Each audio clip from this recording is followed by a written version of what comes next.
Dungeons & Dragons was the culmination of two creatives working together. One who could build the overall concept, the other who could refine that into a workable game. Without both of them, it wouldn't exist. Indeed, the very idea of role-playing games would be seriously set back. And yet circumstances would lead to these two partners who brought it into existence to turn against each other, to the benefit in the end of neither. The magic is gone. This is the age of fighting men.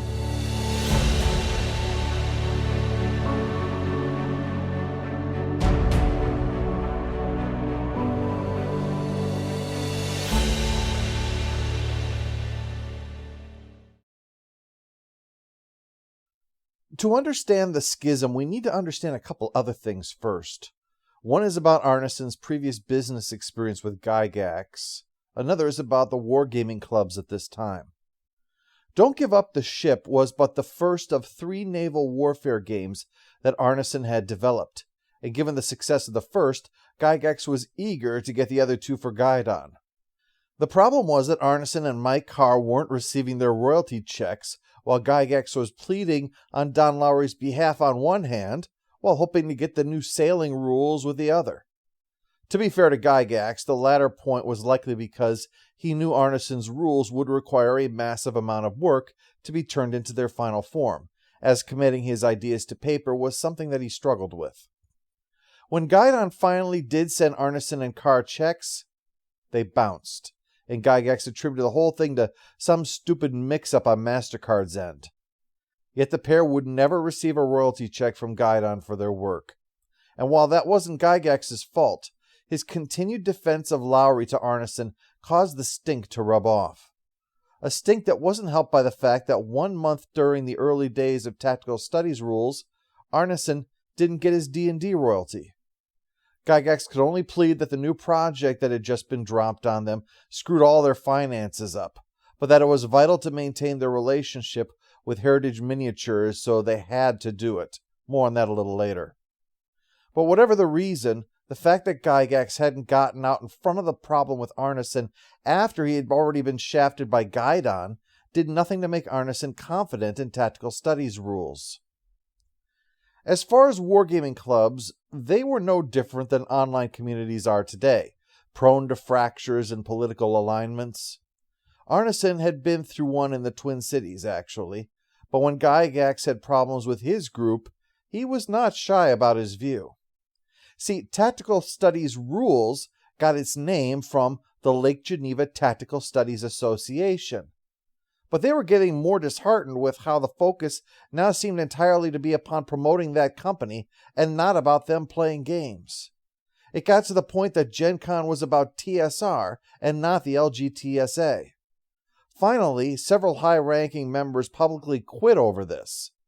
Gygax, referring to them as orcs, lamented the lack of appreciation for creative people, mocking them for their small minds. The person he actually sent a letter to about this was Dave Arneson, before he came out to Lake Geneva and joined TSR. Gygax, as you can infer, had no tolerance for defiance, and that would continue throughout his role in our story. Let me reiterate that I didn't come in here with an agenda, save to seek what looks like the truth. It doesn't mean that I have not, however, formed an opinion after everything my research has turned up. I want to emphatically state that I have not attempted to give credit to both sides in a misguided effort to be neutral, but rather because I feel that everything I've said is an intellectually honest interpretation of the events. Throughout much of what is to come, the picture I paint for you of Gary Gygax is not going to be pretty, but I feel it accurately represents developments. When he left TSR, he told his story, and it shaped the perception of both himself and others for a long time to come. His story, he felt, was a great tragedy, and I agree, but not in the same way. He saw it as a tragedy like King Lear, brought low by placing his trust in those that he shouldn't have. But to me, his tragedy is more like that of Walter White, a man who allowed success and power to change him, to bring out the worst in him. The term that I've seen come up is TSR Gary, and it's very fitting. To understand the complex place that Gary Gygax holds in gaming, you have to differentiate the man that you're about to hear about from the man that he was before and the man he was after. Before and after, Gary Gygax was a personable, charismatic, engaging, and thoughtful person. Someone who made every gamer feel like they were important and every fan feel like they mattered to him. And of course, during this time frame when he was at TSR, he was likely still that person when dealing with people at conventions or when discussing gaming and such. Jim Ward, for instance, a longtime TSR employee, was brought in because Gygax ran into him buying books, and the two were buying all 7 of the exact same books.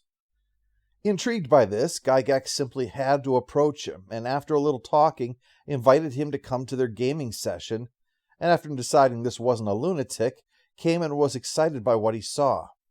This is the Gary Gygax that people speak of with reverence, is why he is celebrated, and the reason he has been immortalized with GaryCon. That is not based upon a lie. That is a big part of who he was, but not the entirety of who he was by any means. Hence, TSR Gary. TSR Gary came out in matters related to TSR and was a stark contrast to the celebrated Gary. Plain old Gary Gygax just wanted to make enough money designing games to provide for his family. TSR Gary was in the empire business, and the head of this empire would allow no slight to pass without retaliation. That's not to say that TSR Gary was a monster, but rather that he is, not to put too fine a point on it, an asshole. A petty, egotistical, occasionally two-faced liar. One person who spoke of TSR Gary said that upon seeing him go through Gen Con with his entourage, he said he swore he could hear the Imperial March playing. But he also said one thing that he appreciated about Gary Gygax was that he was living proof that people can change. While he needs to be held to account for his actions, we need to also remember the good alongside the bad. If you've seen my look at George Lucas, you've followed a creative man through his successes and mistakes and seen firsthand that people are not like fictional characters. They're messy and complicated and have to be regarded by the totality of their actions. We also need to divorce Gary Gygax's character from his abilities and achievements. TSR Gary's repeated, well, to be blunt, jackassery led to a backlash in gaming at the time that demoted him in the minds of people to nothing more than Dave Arneson's editor. That's not true. Gygax's greatest strength was taking other people's ideas and making them better, and what he did here was no exception. He took a homebrew fantasy game and, working with Arneson, made it work, even if the initial rules were hard to understand. And I want to emphasize that Gygax's decision to attempt to make this a working commercial product and his willingness to invest time and money in creating a company to bring it to market is just as important as Arneson's realization of what he had when he fused Braunstein with chainmail. It was Gygax's determination to be a professional game designer, even if he had to make his own company, that allowed Arneson's homebrew game to be loved by millions. And there is no denying the instrumental role Gygax had in refining the idea into a functioning game.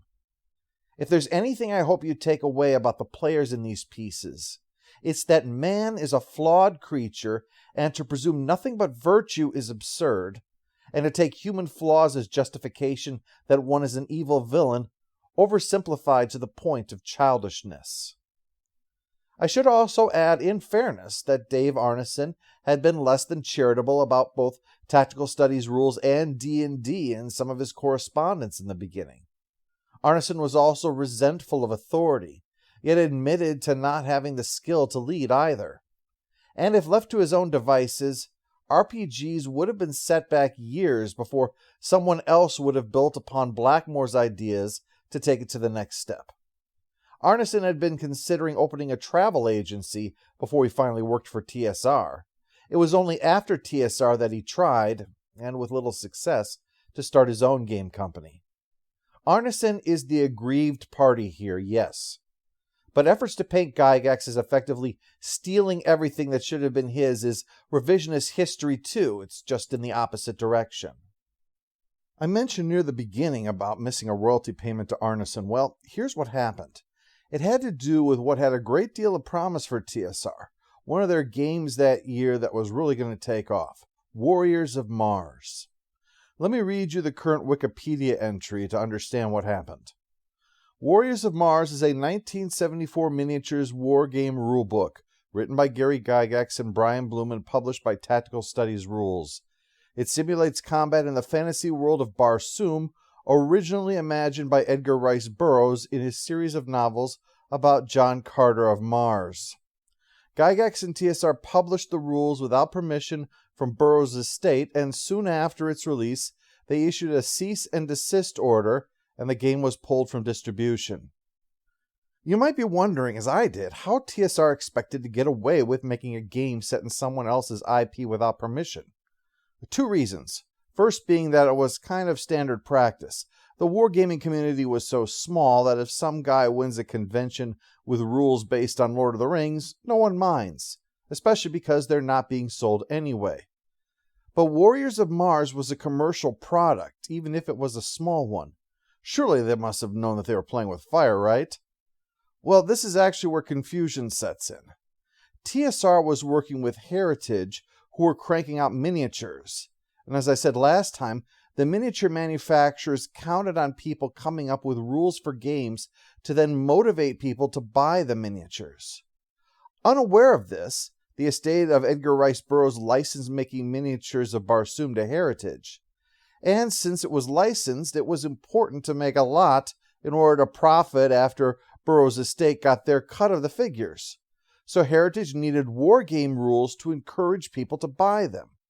Which Gygax was only too happy to do, by the way. He loved Burroughs' work so much that he actually mentioned it in Dungeons & Dragons. Well, this was all perfectly logical in the world of gaming. But for Burroughs' estate, this was a game company without a license selling a game about their intellectual property. They responded quickly and the game had to be pulled, a blow to the growing company, and, as established, eroding trust with Arneson that TRS wasn't going to screw him the way Guidon had. Still, Gygax in these early days was trying to work on maintaining the relationships that could benefit this new company.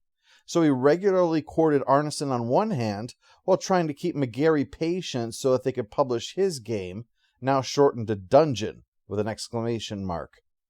But a board game was a lot more costly and involved than rules books that they had to hand assemble and staple, at first at Dodd K's home, and then Gygax's.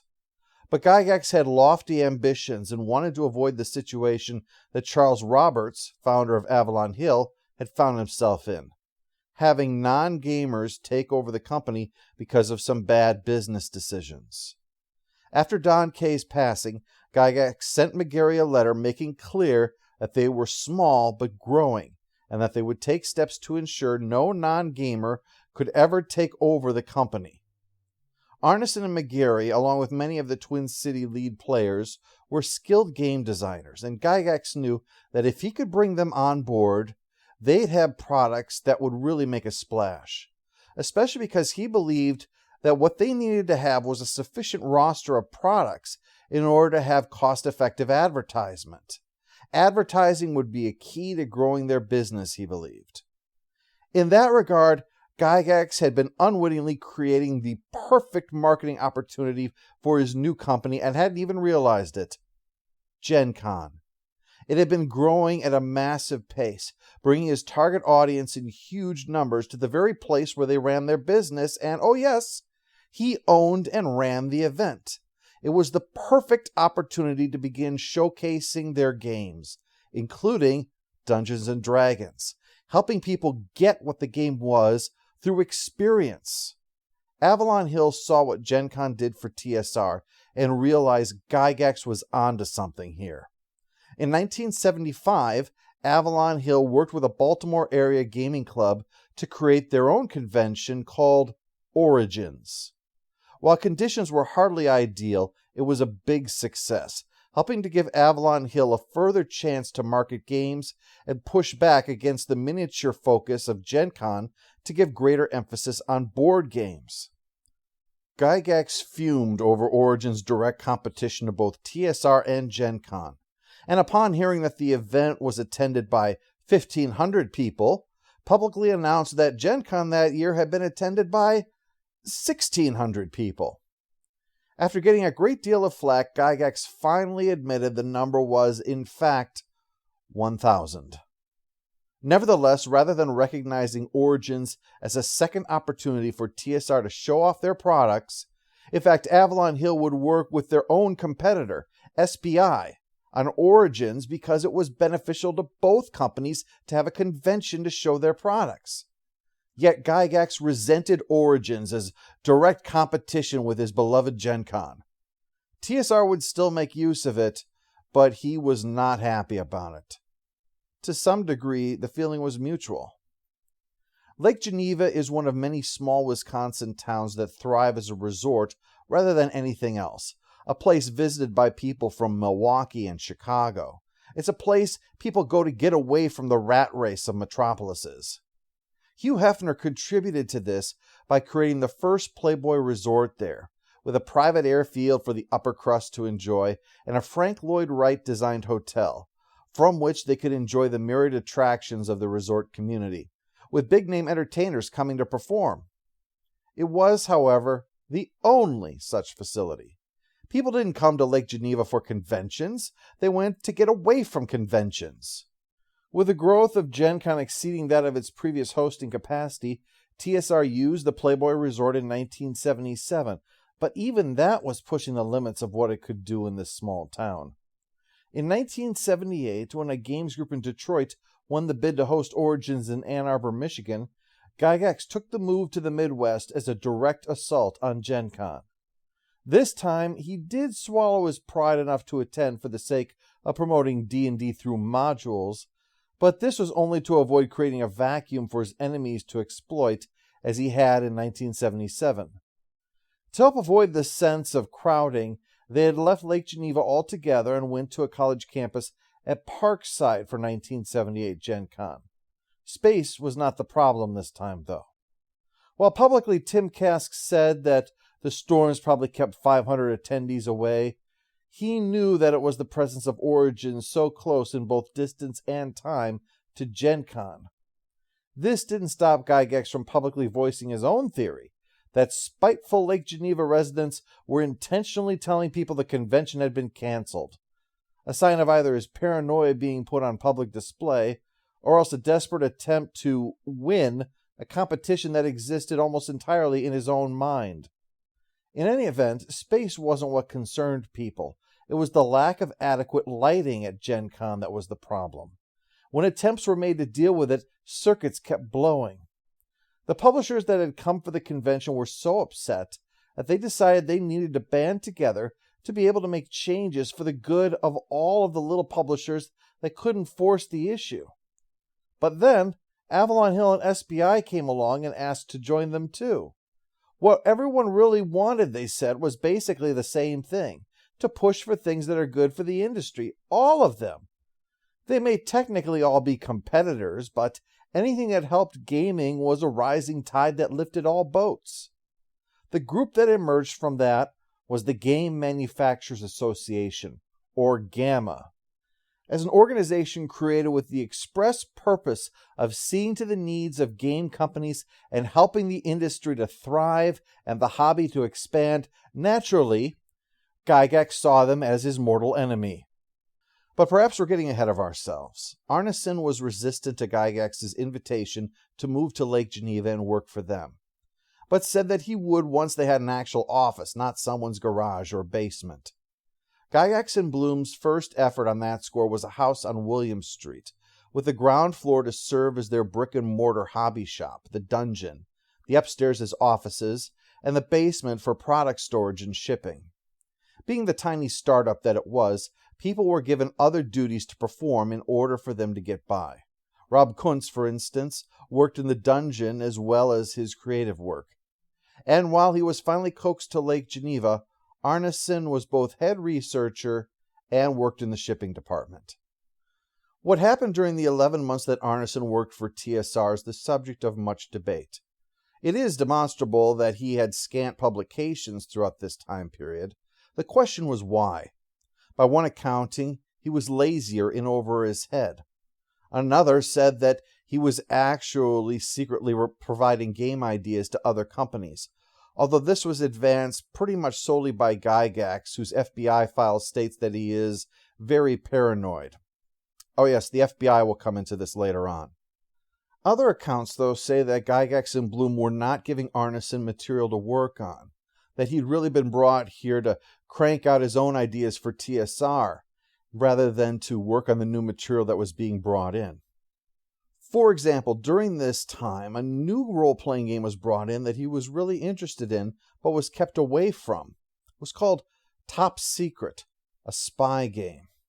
The game was particularly notorious for an incident that happened. Some notes about a module were accidentally left behind at a restaurant, which detailed the assassination of an Israeli businessman. The notes were discovered, and that's when the FBI came out. No, this is not the time when the FBI had a file on Gygax created. That was a different time that the FBI got involved. Fortunately, they quickly realized that this was all just some fiction.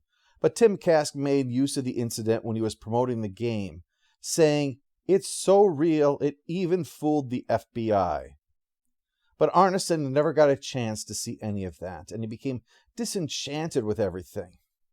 If you've ever been to one of these small resort towns, you know they tend to die at 10, 9, even 8 o'clock at night. The people aren't coming there for a Broadway show. Aside of the bars and the Playboy Resort, there was just nothing for Arneson to do after dark, unlike back in the Twin Cities. The only reason he was here was for a job that felt unfulfilling. Like Gygax had only brought him in to take his ideas and try to draw more away from the Twin City gamers into TSR. McGarry was also disillusioned with the company, feeling that Dungeon was being handled in a way that violated his contract. At the stockholder meeting, as is common with a young company especially, stock was offered to provide additional incentive to help grow the company. Arneson and McGarry made the point that moving TSR to the Twin Cities would do the company a world of good. The LGTSA was collapsing while Twin Cities was full of excited and creative gamers, and it had access to more resources. TSR only had one fixer-upper house tying into Lake Geneva. Why not go somewhere where they could have everything they'd need, including people? Gygax's response illustrated both his approach and his disconnect. When Gygax thinks he's in the winning position, sometimes he'll suggest a course of action that he thinks will cause people to actually retreat because his suggestion will just make the problem worse. This will be very significant much farther down the line. So, he suggested taking a vote and see if that's what people really wanted. He was, therefore, shocked when even Rob Kuntz thought that that was a good plan. Kuntz was like a son to him, and there are reports that say Gygax even explored adopting him at one point. He had been at the Blackmore session with Gygax and afterwards worked with Gygax to try to figure out how to make it work. It was in trying with Rob Kuntz that Gygax realized Blackmore could not be so easily duplicated. The game was in Arneson's head. The only way Gygax could build upon it would be to work side by side with Arneson and share the credit. Kuntz said that Gygax was not happy about that. He was kindly disposed by comparison to his reaction to Kuntz's vote. He bolted from his seat and screamed at the top of his lungs in my face, Kuntz said, and concluded that Gygax had been afraid that Melvin Bloom, their silent partner, would use his shares and Brian's to take control of the company away from Gygax. If so, this was probably a fear born from the fact that Melvin was a non-gamer and would be the one taking control, rather than simply losing power. Remember, he was terrified of the prospect that a non-gamer would be in charge. But whatever his motivation, Gygax lost it, and while the motion was shot down anyway, polling the room was just to get everyone's feelings. They didn't have the shares to force the issue. It was clearly taken as a personal betrayal by Gygax, and he would punish those responsible. Rob Kuntz, for instance, asked for an expansion of his duties in the creative area. Gygax's response was just a giant N-O exclamation point on the paper. And as for Arneson, things had started to get rocky already, but this was a clear divide. The relationship between the two men would never be the same. If we put Gygax and Arneson together, and Peter Adkison and Richard Garfield together, we can immediately see where the problems came in for the former, but not for the latter. Think about where Adkison and Garfield had their talents lie. Adkison knew what the customer was missing and knew how to make them see that, while Garfield knew how to make games from both a theoretical perspective as well as a fun perspective. Both were vital to Magic's creation, but in radically different ways. It was Adkison who spotted that gamers would pounce on a game that was quick, portable, and attractive, and it was Garfield who knew how to make such a game. It was Garfield who realized that a game where the cards can break the rules would be exciting, and Adkison that realized fantasy art would enhance the product, excite players, and draw people's attention. It was Garfield who devised a way to make the game functional and expandable. It was Adkison who knew how to turn it into a product and interest people in buying it. The clear delineation here was that Garfield was the brains behind the theory of the game, and Adkison the brains behind the business of the game, and that ensured a harmonious relationship between the two. Garfield knew it was his job to make a working game, and Adkison knew that it was his job to make it something people would want to try out. But Gygax and Arneson both had those kinds of skills shared across each other rather than in each person, just manifesting in somewhat different ways. Arneson's creativity sprung from a need for the novel, while Gygax's sprang from exploring the possibilities of existing ideas. Arneson liked to play things loose. Gygax quantified and organized. D&D without Gygax was a very clever, quirky kit bash that could never be published, even if Arneson was skilled enough to write it down to do so. But D&D without Arneson was just chainmail.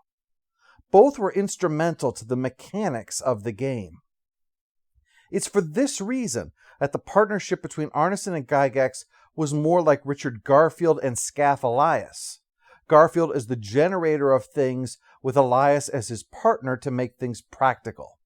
Garfield overshadows Elias, and in all my research, I've never seen the slightest sign that he resented that, despite how hard he worked. But if all of a sudden Scath Elias was fulfilling the same role as Peter Adkison as well, then the entire dynamic gets more complicated. Before, you had mutual respect between Adkison and Garfield, the genius who can make the game and the man with the will and intelligence to make it a successfully published product. And also mutual respect between Garfield and Elias, the creator of the game and the refiner of the game. If the guy who was both refining it and seeing that the game got published was the same person, then mutual respect is in question. There's many reasons that lots of people in Gygax's position might be resentful of Arneson. Arneson was younger but had this brilliant creation for starters. And plus, there were other things that happened in their lives that would naturally make a lot of people envious. When Arneson had little money, he just crashed at his parents' place.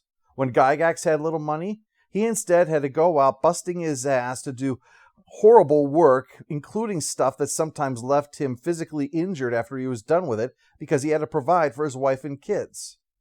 Arneson was a college graduate. Gygax was a high school dropout. It'd be easy to see why, when we show this realignment of roles, why mutual respect was much more difficult in their cases. After what had happened, it was clear that Gygax was resentful of his co-creator. The first thing that Gygax did was talk to Arneson one-on-one. And to be fair to Gygax, started out wanting to smooth things over.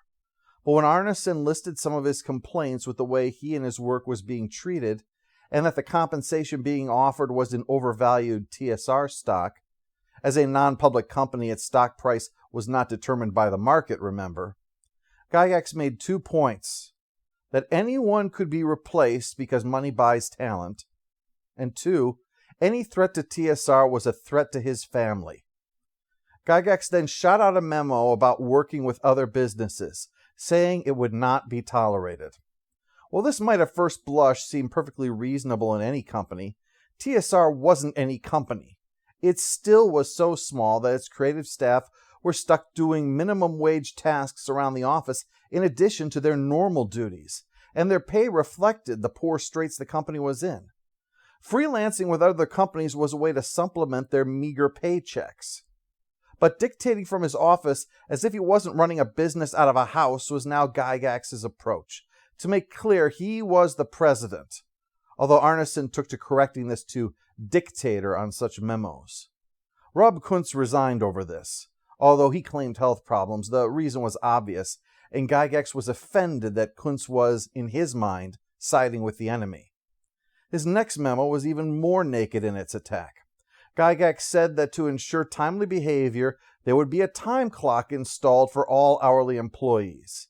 He then declared that Arneson was no longer a salaried employee, but worked an hourly wage, so he would have to punch in and out. And then Gygax exempted Tim Kask, who was an hourly employee, from needing to use the time clock. This basically left only two other employees besides Arneson needing to punch in and out, one of whom ran the dungeon. Finally, Gygax had a contract drawn up about TSR's ownership of ideas and applied it to only 4 people: himself, Brian Bloom, Mike Carr, and Dave Arneson. Since Gygax and Bloom owned the company, it made no difference to them. Anything they made would wind up going to TSR. And Mike Carr was given a list of exceptions for certain projects. So yes, it was a policy pretty much meant solely to apply to Dave Arneson. One can hardly fault him for crossing out Gygax's addressing of the memo to gentlefolk and changing it to slaves. Arneson was given 1 week to sign the contract, or it would be taken as a resignation. He said he needed to have his uncle look it over first, and would do so that weekend. He was driving Mike Carr and Brian Bloom up to the Twin Cities. His uncle looked the contract over and said it amounted to coercion. It demanded everything and gave him nothing for it, save the pleasure of continuing to work his 20% above minimum wage job at TSR. Anything he even did on his private time that he didn't try to sell to anyone still became TSR's property under this agreement. I feel the need to reiterate the situation here, lest you think, well, maybe all of this just makes sense in context. Realize that TSR is a company so small, it's run out of a house. The executives are sweeping the floor. If you want to say I'm being hard on Gygax for doing common business things like non-compete agreements, exclusive control, making sure employees show up to work on time, realize that these actions all have several things in common. A lack of proper compensation for what is being demanded, demands for duties beyond the scope of the position, and a selective application of them to the point of sheer absurdity.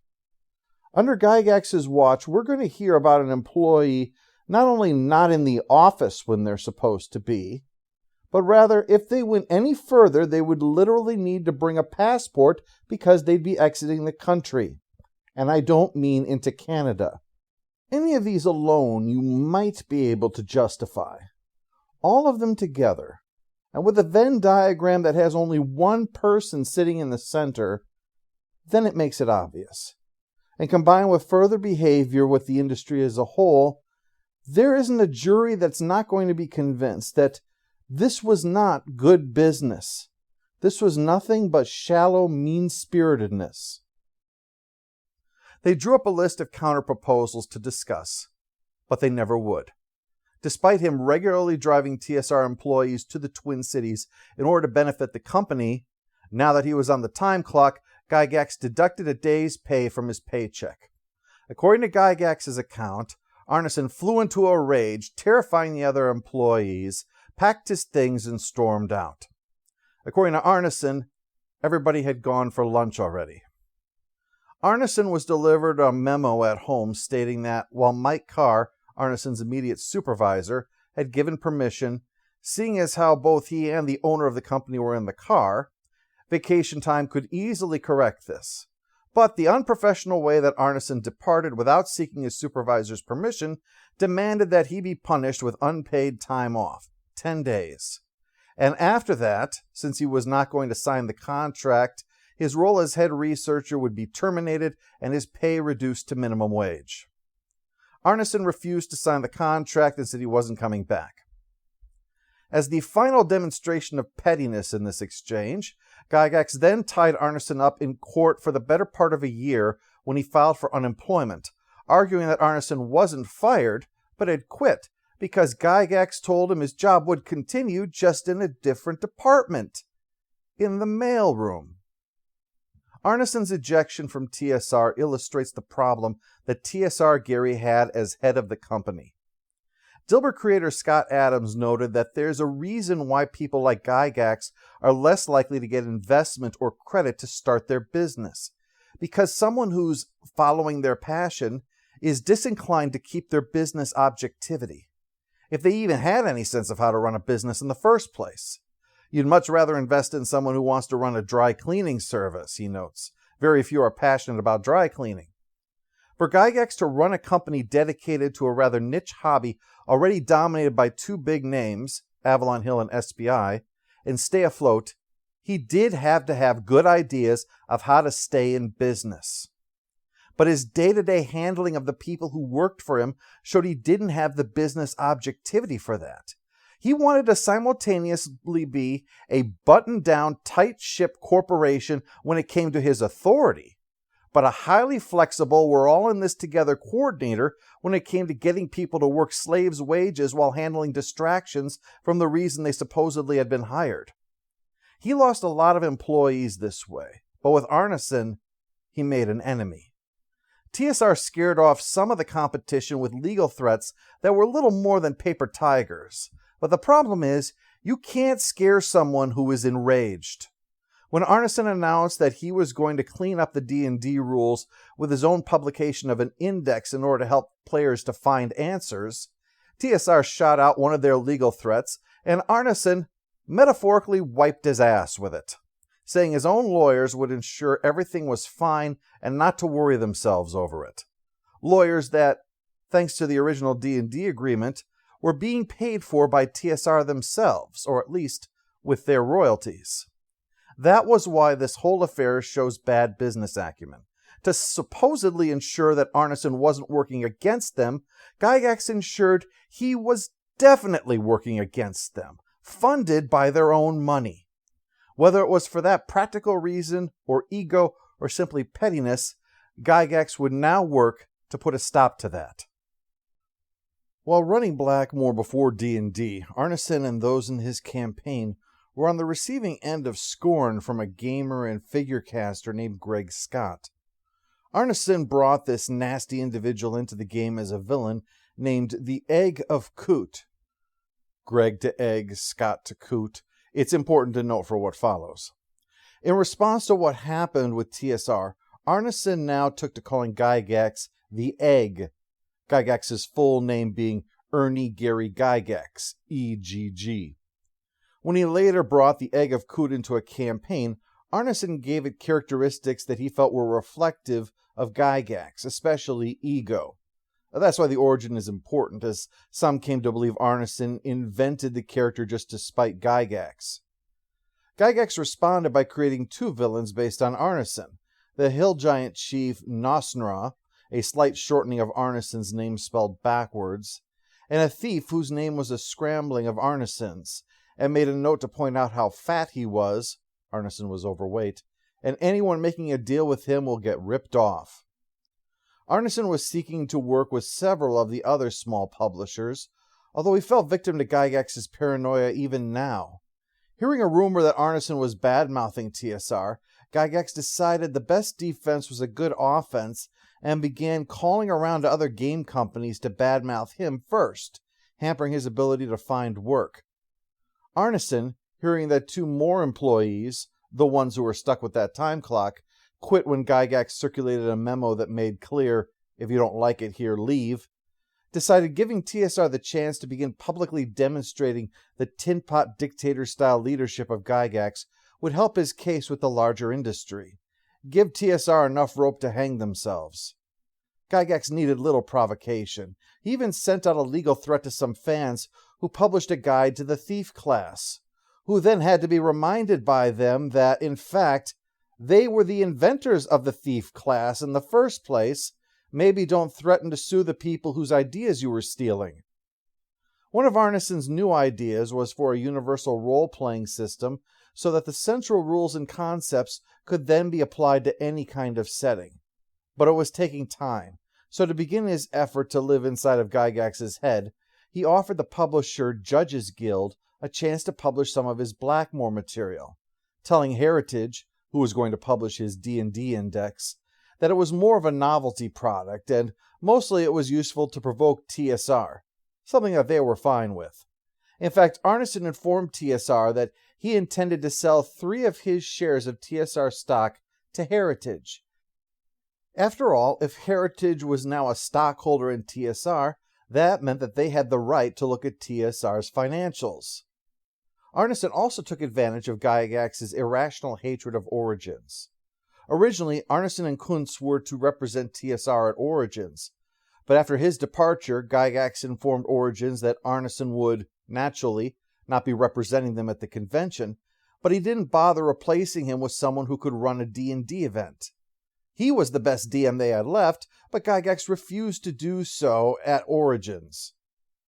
This created a vacuum that Arneson took advantage of by scheduling a D&D event of his own, and also that he was going to give his own presentation on the original fantasy role-playing game, not necessarily stating whether that was Dungeons & Dragons. Realizing that he had given Arneson an opening to set the public narrative on D&D's creation, Gygax sought to beat him to the punch by writing an editorial in The Dragon, the widely received periodical that TSR had created. Tim Kask served as editor, with the intention of being an unbiased industry magazine. Gygax wrote his version of the origin of the game, mentioning the 18 pages he got from Arneson about his chainmail variant that he felt held idea kernels that Gygax used to create the game, but generously gave Arneson equal credit for providing those kernels. Gygax's ongoing narrative was that chainmail was the origin of D&D, that Blackmore was just a few tweaks on Gygax's own original idea, even suggesting that the leveling system had just been an illustration of how the different fighters were represented, that a character worked up to being a hero and then to a superhero, which were given the equivalent strengths of X number of regular combatants in chainmail. This new narrative would be central to TSR's attempt to cut Arneson out of his royalties. Arneson was outraged, and when he wrote asking to tell his side of the story, Kask said that he verified the information independently, which was dubious because he contacted none of the Twin Cities gamers. It should be noted, though, that Kask, while at times a bit questionable in his choice of public statements, was very fair to Arneson after his departure, giving him a letter of reference saying that, while he needed someone to help edit his thoughts into workable rules, he was a highly gifted designer. Kask's behavior on the editorial suggested honest mistake rather than outright bias. Still, though, it doesn't excuse how, at the same Origins where Arneson was telling of the original role-playing game with Braunstein and raising his own public profile, that Kask was doubling down on TSR's positions, even going so far as to say that TSR was prepared to sue the pants off anyone who tried to take any concept from D&D, even the idea of the leveling system. Especially ironic, given what you'll soon hear about games and abstract ideas, and also the cease and desist that TSR themselves received. Original D&D included hobbits, ents, and balrogs, cribbed from the Lord of the Rings, and TSR was publishing a third-party board game, Battle of the Five Armies, not only never bothering to verify if there was a license for the game, but mentioned on the product a relation to the then-contemporary animated film The Hobbit. Appropriately, an eye of Sauron gazed in TSR's direction, and they were forced to expunge mention of Tolkien-specific creatures and had a limited window to sell their stock of games, after which they were to all be pulped. Rumor was that, with all the ill will that TSR was spreading throughout the industry with their legal threats, the Cold War with Origins, and Gygax's continued editorials that showed utter contempt for other designers and companies, comparing them to scavengers trying to steal bits of the lion's kill, that someone had finally had enough and ratted TSR out to Elan Merchandising and bringing a whirlwind of problems for them. After the Holmes Basics set came out to offer a simplified introduction to how to play Dungeons & Dragons, Gygax created the advanced version to cover what happens after level 3. To reiterate the earlier point, whatever one thinks of his behavior as a businessman, Gygax was skilled at seeing a gaming idea reach fullest flower. In this new version, Gygax revised and greatly expanded upon the original game, and there's no denying that it was a massive improvement by every measure, even down to the hardcover releases with artwork that was not stolen from Doctor Strange this time. The 3 works came out separately in 1977 through 1979, the Monster Manual, the Player's Handbook, and the Dungeon Master's Guide, under the brand Advanced Dungeons & Dragons. That name meant far more than just a differentiation from the basic set. It was a full broadside in his war with Arneson. Not only did Gygax meagerly give out credit for some past ideas while loudly trumpeting his sole authorship of this work, but built upon the idea kernel's narrative to state that AD&D was more than just an update, it was a whole different game. And, since that meant it wasn't Dungeons & Dragons, despite the name containing Dungeons & Dragons, Arneson was not entitled to any royalties on it. One of the reasons that TSR's legal threats were typically paper tigers was that, in the United States, abstract ideas are by and large not intellectual property. For example, if you develop an equation that can determine when the maximum number of apples in an orchard will be in the best state to be harvested, that equation can be kept a secret, but you can't patent it. The rules for games are by and large similar. Now, some can be patented. However, Dungeons & Dragons and its ideas were not patented. The books were copyrighted, and the name Dungeons & Dragons was trademarked. But so long as someone rewrote the book in their own words and called it something else, TSR could do nothing about it. The royalties that Arneson received was thus for the rule book he helped create, not the game he helped create.